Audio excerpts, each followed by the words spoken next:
Bonjour à tous et toutes et bienvenue au Good Morning Trading. Je suis ravi de vous retrouver. On va faire le point sur l'actualité des marchés, le climat psychologique et puis les grosses actualités qui nous attendent. Alors, si vous voulez savoir un petit peu ce qui s'est passé hier, vous pouvez regarder le Good Morning Trading d'hier parce que ce que j'ai dit entre guillemets c'est parfaitement réalisé. On est dans un range, on a été chercher des points bas, on a bien rebondi. J'espère surtout que vous avez profité du rebond des 15 000 sur le DAX. J'en parle à 8h et puis à 9h30, je crois, 9h45, il arrive. Et bon, c'était le bon coup de la matinée jusqu'à 15h30, quasiment toute la journée. Donc on reste vraiment, c'est ça qui est rassurant aussi, dans un scénario classique qu'on a de l'expérience, le scénario où on va arriver sur le livre beige de la Fed, la réunion des copropriétaires. On va savoir ce que les membres de la Fed se sont dit. Et c'est vraiment le point d'orgue de la journée. On va voir ça en détail et les trois choses importantes aujourd'hui à surveiller. N'hésitez pas à vous abonner, à liker, à en parler de cette chaîne autour de vous, chaîne qui va grandir et grossir, puisque là je parle essentiellement de bourse et trading, et il y aura l'ouverture à partir de samedi à midi, il y aura l'ouverture de la partie économique que je n'ai jamais encore réellement faite. Et dimanche, la partie histoire. Donc ce sera une chaîne qui va faire bourse trading, économie et histoire. Et ce sera déjà super. En espérant que ça vous plaise. En tout cas, moi ça me plaît. Donc voilà, c'est l'essentiel. On attaque. Alors aujourd'hui, qu'est-ce qu'on a ? 14h30, les prix à la consommation. C'est la statistique mensuelle, donc on va avoir les infos sur le mois de septembre aux États-Unis. Oui, ça paraît évident, mais je préfère quand même le mettre. Aux États-Unis, les 3 news sont aux États-Unis, très surveillés par la Fed pour savoir si elle monte ou pas ses taux. Donc là, on est sûr, normalement, ça devrait bouger. J'allais dire même quelle que soit la statistique, on risque de gagner progressivement toute la journée en nervosité. Voilà. On attend bien sûr à 20h les minutes de la Fed. Chaque mot, chaque ligne, chaque intonation qu'on imagine, puisque c'est une version écrite, va être disséquée, surveillée. Ça peut bouger dans tous les sens. Souvent, ça fait pas grand-chose, mais là, vu la nervosité, vu la tension qu'il y a sur les marchés, ça peut secouer un petit peu. Et très important, on a les premiers résultats du deuxième trimestre 2021 pour les entreprises américaines. On va mettre un S, ce sont plusieurs. Et celui qui ouvre le bal chez les bancaires, c'est JP Morgan, qui va donner ses résultats en avant-bourse, c'est-à-dire JP Morgan va donner ses résultats entre 14h et 15h30. Voilà. 15h30, c'est heure française, c'est l'ouverture de la bourse américaine, ils vont donner leurs résultats avant, donc ça peut être entre 14h30 et 15h30. Voilà, alors il n'y a pas d'heure extrêmement précise, ils peuvent avoir du retard et tout ça, c'est pour ça qu'il faut être entre guillemets prudent. Parce que si les résultats et les analyses, je vous ai dit hier c'est très important, on va voir les résultats effectivement qui vont être analysés, est-ce qu'ils vont verser des dividendes, est-ce que leur trimestriel s'est bien passé, mais surtout ça va être les perspectives. Comment une banque aussi importante que JP Morgan peut voir les 6 prochains mois, voir la fin de l'année, est-ce qu'ils vont parler eux de risque d'inflationnisme, d'explosion du marché des matières premières, comment ils pourraient en être impactés, ou au contraire, ils sont très confiants, l'inflation va être parfaitement maîtrisée, etc. Donc, voilà, et JP Morgan, on est dans la finance, voilà, c'est pas une entreprise qui vend je sais pas, des t-shirts ou des yo-yo, tout ce qu'ils vont dire vont être vraiment extrêmement, ont beaucoup de poids pour nous dans les conséquences que ça peut avoir en bourse. Je suis désolé, j'ai du mal à m'exprimer, à trouver mes mots, parce que j'ai encore un petit peu de problèmes de santé.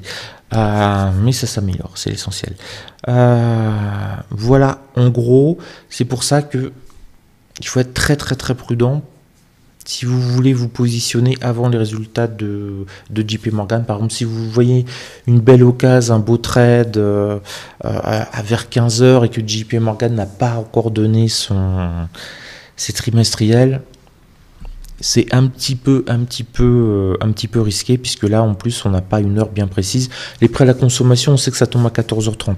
Donc si vous voulez acheter à 14h10, c'est à vous d'évaluer votre risque. Si vous allez garder votre position jusqu'à au-delà de 14h30, ou c'est vraiment achat 14h10 pour sortir à 14h12, bon, pourquoi pas. Ce sera vraiment à vous d'évaluer le risque. Mais les premiers résultats de JP Morgan sont vraiment très attendus. Donc faites attention, il y a vraiment une zone dangereuse. On peut le définir. C'est l'avant-bourse, point. Voilà, on en sait guère plus. Et bon, ils ont une heure. S'ils donnent une heure précise, je préfère pas vous la donner. Pourquoi? Parce que c'est pas toujours respecté. Donc après, vous allez venir râler en disant ouais, t'as dit que JP Morgan donnait ses résultats à 13h30. Bah, c'était ce qu'annonçait sur leur site. Moi, j'ai attendu et je me suis fait avoir s'ils ont donné à 13h48. Bah ouais, mais bon. Donc allez sur le site de JP Morgan et comme ça, vous aurez toutes les nouvelles là-dessus. Mais sachez que voilà, les horaires ne sont pas forcément toujours bien respectés. On va passer à l'analyse technique des marchés. Je vous rappelle, donc on se voit à 10h pour faire un gros point bourse, action, crypto, taux pendant une heure avec les perspectives des marchés. Il y aura beaucoup de choses à se dire. À 10h samedi, 12h économie et dimanche 10h histoire. On y va. Je vais vous montrer quand même le DAX 40. Voilà, ma connexion est super lente ce matin. Je vais certainement appeler Andola Telecom. J'espère que la vidéo passe. J'ai mis 98% de la output de la bande passante sur la vidéo. Donc j'espère que ça passe. Voilà, alors regardez hier les 15 000 points sur le DAX 40. Je vous en parlais là à 8h. On n'avait pas encore atteint je peux même mettre en 5 minutes comme ça. Hop, voilà. Voilà. Hop. Donc à 8h, c'était ici, je vous en parlais comme qu'on pouvait aller le chercher avec une belle probabilité de rebond. Et regardez, donc on bougie 5 minutes, ouverture, on passe légèrement en dessous, donc situation idéale, est-ce qu'il y a un rebond? Et effectivement, on a le rebond qui est accompagné par de belles bougies Elkinashi. Alors en 1 minute, c'est encore plus propre, mais je ne vais pas rediviser tout à chaque fois, parce que sinon on a pour 3 heures à tout analyser. Mais là, on avait vraiment le trade, entre guillemets, du jour et qui s'arrête au contact du pivot de la semaine. Donc vraiment un trade... même en rentrant mal, même en rentrant avec du retard et tout, il y avait 30 à 50 points à prendre. C'était vraiment dans les algos, si j'ose dire, ça se sentait un petit peu visuellement. Et ça effectivement plutôt bien marché. Alors ce qui est intéressant, pourquoi je vous montre ça, c'est qu'ici on a eu la même petite descente. On a tapé les 15 000 et on s'est mis à rebondir. Donc ça, vous voyez, c'est la situation que l'on a eue hier et que je sentais bien. Regardez ce qui est intéressant. Si on prend du recul sur les 15 jours, le bas du mois précédent, ça a vraiment été la zone où on s'est mis à rebondir. On a eu à nouveau une confirmation de ce rebond. On voit qu'ils sont quand même... Ils ne savent pas vraiment où aller. Parce que la force du rebond est globalement inférieure au rebond initial que l'on a eu le 5 octobre. On est monté à 186, là on a fait du 150 difficilement et on essaye de se maintenir dessus. Deuxième chose qui est importante pour les amateurs de FIBO, on a eu un retracement globalement si on regarde bien, de 50% et on se met à repartir. Donc on est vraiment sur une situation technique. Vous voyez, la force des points pivots, c'est sur ce genre de situation extrêmement technique. Ça fonctionne vraiment très très très bien. 15 000, support à mensuel, on passe légèrement en dessous, poum, ça rebondit. Pardon, là c'était 14 700. Pardon, support à mensuel, on passe en dessous et ça rebondit fortement. Au contact des 14 800, un zone centaine. Et là, 15 000, boum, rebond. Il n'y a pas besoin d'avoir non plus 500 points pivots. Vous pouvez même supprimer les points pivots journaliers. Hein. Je l'ai dit, je crois, il y a 2 ou 3 semaines. Il y a 3 semaines à peu près, un mois. Et j'ai des gens qui m'ont écrit en me disant, ouais, merci de nous avoir dit ça. C'est génial. Si vous faites très peu de trades, mettez juste les points pivots mensuels et hebdomadaires et ça ira très bien. Et si vous en faites vraiment très très très peu, mettez juste les points pivots mensuels.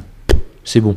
Les points pivots journaliers, c'est plus pour des gens agressifs en intraday comme moi, pour avoir un peu plus d'opportunités. Mais ces points pivots journaliers, quand on rebondit dessus, c'est vraiment pour choper en scalping une poignée de points. Quand on rebondit sur un support mensuel, c'est pas une poignée de points qu'on peut aller choper. On peut déjà plus ou moins se mettre dans sa tête en day trading. C'est pour aller chercher des dizaines de points, voire des centaines de points si on est sur des indices à 15 000 points comme le DAX ou comme le Dow Jones. Donc voilà, moins c'est mieux. C'est en bourse quelque part, mettez les plus gros points pivots, ils vous feront gagner pas mal de sous, et plus vous rentrez en fait dans des points pivots petits, donc journaliers, certains utilisent des points pivots 4 heures, ça marche bien, mais il faut être beaucoup plus agressif, il faut être beaucoup plus devant son écran, il faut passer plus de trades dans la journée. Alors vous allez gagner certainement plus d'argent que si vous n'avez pas, mais pour des gens qui travaillent, pour des gens qui ne peuvent pas être scotchés 12 heures devant leur écran, point pivot mensuel, mettez-vous des alertes, vous recevez des alertes quand vous êtes au boulot, après c'est à vous de voir si vous pouvez passer votre ordre ou pas. Je vous conseille d'être assez souvent, d'avoir des problèmes intestinaux, hein, ça m'a beaucoup aidé quand j'étais prof, type réunion interminable, alerte sur le Nasdaq. Bon bah voilà, vous vous levez, vous vous excusez, vous allez au WC, vous passez votre ordre, vous revenez, et puis si vous avez déjà fait travailler l'idée que vous avez des problèmes intestinaux, que c'est pas évident et tout, on vous fout la paix. Hein. Dans ce cas-là, on peut annuler la réunion, on ne dit pas alors Benoît, t'as été au WC, non, mais bon, ils le savent et vous allez juste trader et vous revenez. Voilà, ou sinon, vous mettez un contrôle surprise comme je faisais à mes élèves quand j'avais une alerte. Mais alerte, bon, allez, on va aller voir si vous avez bien travaillé, contrôle surprise. Ah non, monsieur, si, prenez une feuille. 3 questions. Bon, le seul truc, c'est que derrière, j'avais 2 heures de correction pour pouvoir passer un ordre. Mais bon, et puis les gamins bossaient comme ça, au moins c'était sûr. Ils avaient beaucoup de contrôle surprise, donc ils bossaient énormément. Ça me donnait un quart d'heure pour passer ou surveiller mon ordre. Voilà, donc plein de petites techniques, entre guillemets, qui sont pas faciles quand on travaille. Hein. Mais dans ces cas-là, mettez juste les points pivots mensuels, vous aurez très peu d'alertes, mais elles sont de très belle qualité. Donc voilà, sur le DAX, on voit qu'on est quand même en zone d'attente. On attend 14h30, on attend les premiers résultats de JP Morgan, on attend la Fed. Donc, que vous dire de plus? Je ne suis pas devin, je ne sais pas du tout ce qui va pouvoir tomber. Il faut juste se préparer à tous les scénarios. Si on a une vague de baisse, les 15 000 pourraient marcher pas mal, puisqu'on est 1% plus haut, donc si on a une mauvaise nouvelle, on pourrait baisser brutalement, rapidement, et au contact des 15 000, avoir à nouveau une possibilité de rebond. Attention, hein, ça veut dire que c'est du trading de news, donc ça peut aller extrêmement vite, et n'anticipez pas, parce que ça peut aussi, si vraiment c'est très mauvais, les 15 000, ils vont plein sud, ils la traversent comme dans du beurre. Et là, dans ces cas-là, on a le support à mensuel, mais ils auront du mal à le traverser comme dans du beurre, sauf si on annonce une invasion extraterrestre, bien entendu. Mais sinon, ça devrait au moins avoir un rebond pour pouvoir se faire un petit peu dessous. Donc là, c'est une journée où je vais pas être trop dans l'analyse technique, puisque ça ne veut, faut être très honnête, strictement rien dire, puisqu'on a vraiment Deux grosses news qui peuvent perturber absolument tout. On a un climat de tension. On attend vraiment ce résultat de la Fed. Et finalement, demain, on commencera à reprendre un trading, je vais dire pas d'attente, un trading opportuniste, où les gérants vont se dire, bon, quelle est la valeur intéressante, etc. Mais rentrer en position quand vous êtes gérant juste avant une annonce de la Fed, ça va être très compliqué à justifier quand même. Si en plus vous perdez de l'argent, on va vous demander des comptes. Ça va être très compliqué de justifier pourquoi vous avez pris ce risque-là. C'est pour ça qu'on va avoir de petits volumes en attendant. Sur le CAC 40, il nous a donné pas mal d'infos. Je vous en ai parlé aussi hier, sans trop y croire pour le CAC 40. La zone des 6500, on a été plus bas. On a été sur 6484. Alors, j'ai pas tradé le CAC 40. J'aurais pas pris de position là si je l'aurais attendu à 6475 dans ces cas-là. J'aime bien les 25 en dessous sur le CAC 40.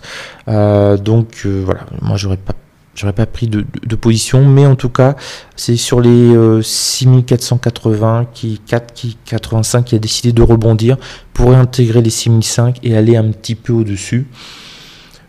On note les 6005 ont permis un rebond, mais c'est pas aussi propre que le DAX 40. Le DAX 40, on a touché les 15 000, on est passé 8 points en dessous pour un indice qui en vaut 15 000, c'est-à-dire strictement rien du tout, et on est tout de suite rebondi avec force. Les 6005, ils ont quand même été bien enfoncés pour le CAC 40, puisqu'il a perdu 15 points sur un indice qui en vaut 6500. Donc rapidement, ça représente une quarantaine de points sur le DAX.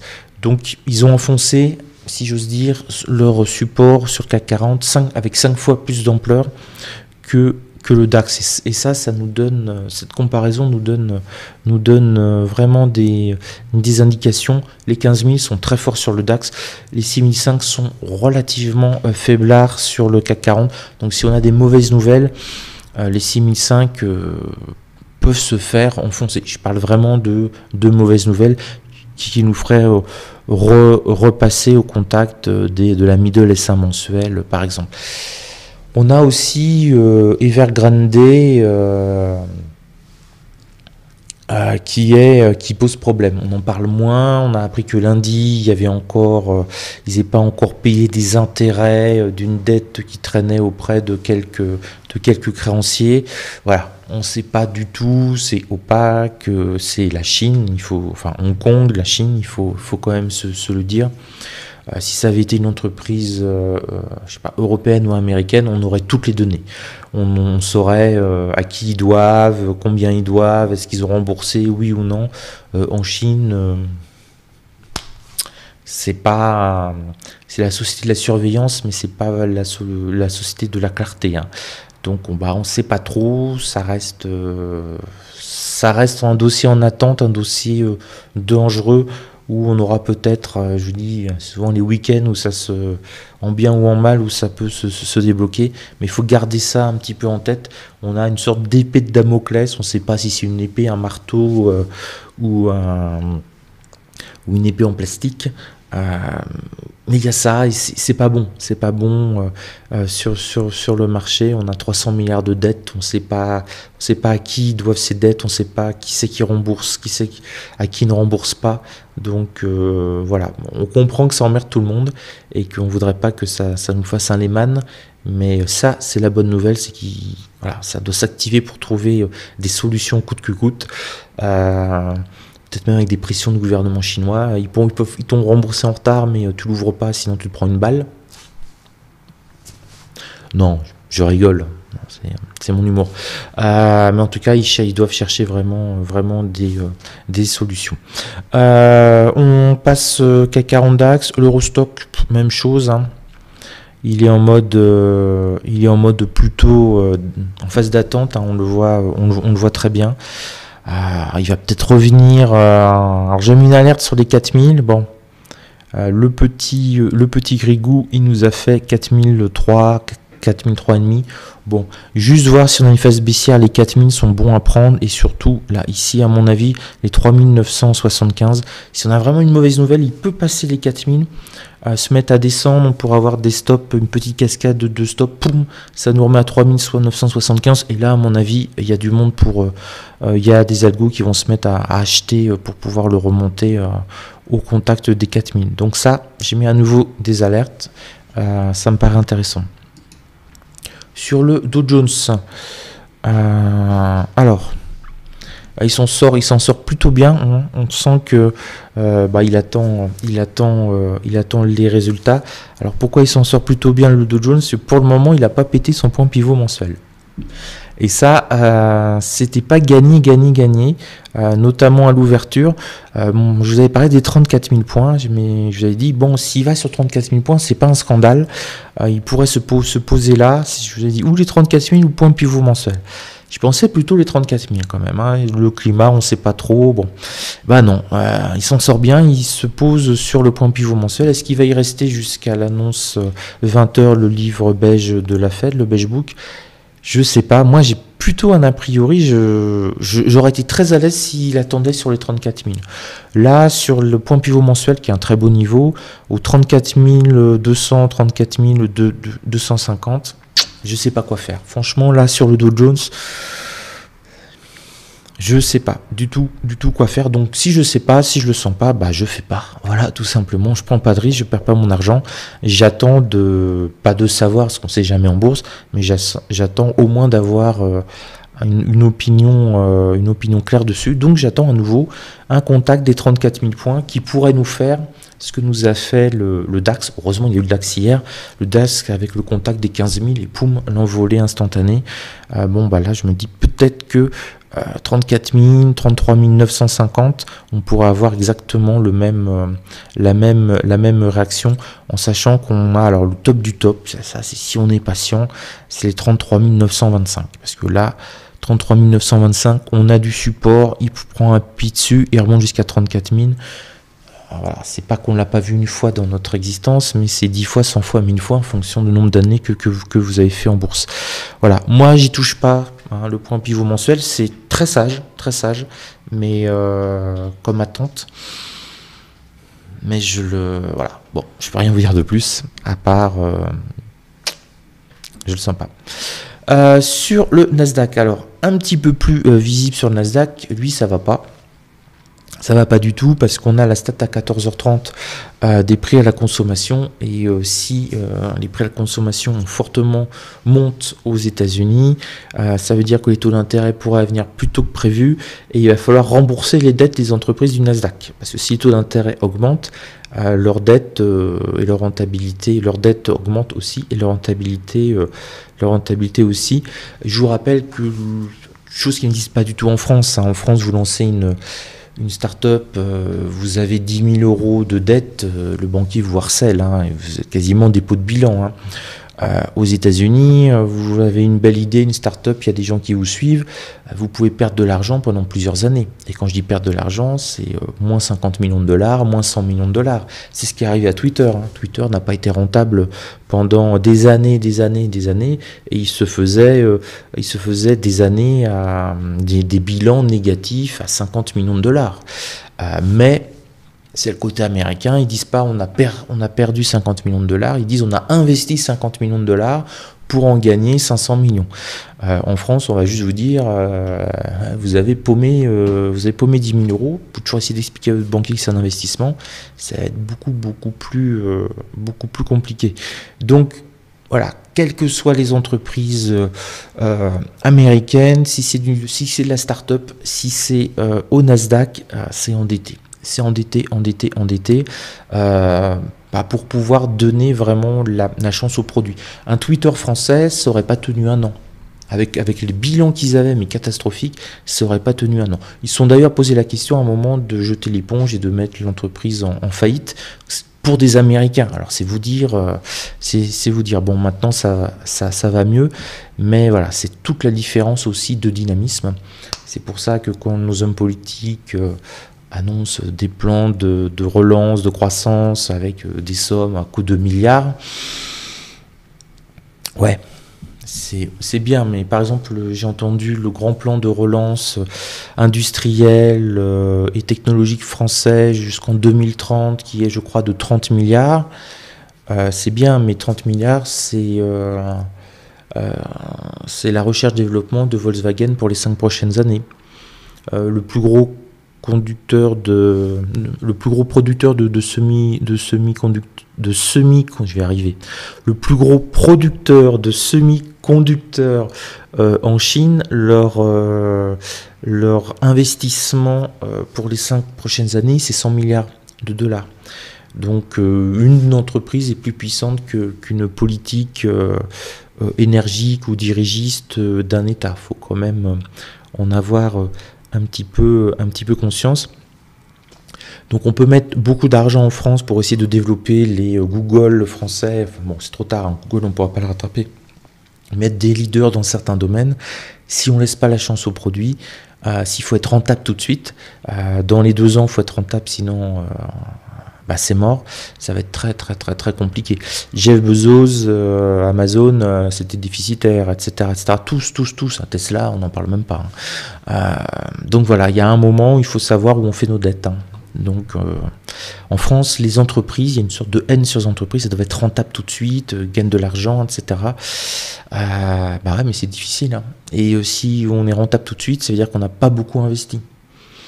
Donc on n'a pas tout de suite une taille critique qui permet d'affronter le marché mondial. Voilà, c'était juste un petit aparté parce que ça m'a un petit peu choqué de voir qu'un grand pays comme la France met 30 milliards pour un plan sur 2030 d'investissement, on va dire quasiment les 10 prochaines années pour devenir leader dans des secteurs, et que vous avez une entreprise parmi n'importe laquelle, je vous ai pris Volkswagen, qui investit autant en recherche-développement, mais juste pour elle, hein, juste sur son secteur, parce que les 30 milliards en France, bien sûr, c'est dispatché parce que tout le monde va en vouloir, et qu'il y a l'agriculture qui va aussi toucher de l'argent pour l'innovation, c'est certain, etc., etc. Donc c'est un peu, tous les efforts sont un petit peu dispatchés. Voilà. J'ai fait un petit peu de politique, non, c'est plutôt de l'économie là. C'est plutôt de l'économie. Voilà. Donc portez-vous bien. Je vois pas trop ce que je pourrais vous dire, si ce n'est que le Nasdaq, si c'est pas très très bon. Bon, même chose. Hein. La zone 14 450, top celle-là, magnifique. 14 500, plutôt très très très très sympa à trader. Alors vous avez été plus de, si j'en crois les statistiques YouTube, plus de 1000. À 412 spectateurs simultanés en même temps, et je vois il y en a qui connaissent ce que je vais dire, 211 likes, bon allez, on monte un petit peu quand même, qu'il y a un spectateur sur 2 qui ait quand même mis un like, ce serait super appréciable. Je vous retrouve demain, j'espère avec une meilleure élocution, parce que voilà, si j'ai du mal à sortir les mots, c'est que c'est vraiment au sens physique là, du terme. J'ai vraiment du mal à les sortir. Je vais prendre ma poche de glace là et mon antidouleur. Et portez-vous bien, soyez zen. La journée commence à 20h. Hein. Voilà. Ciao à tous.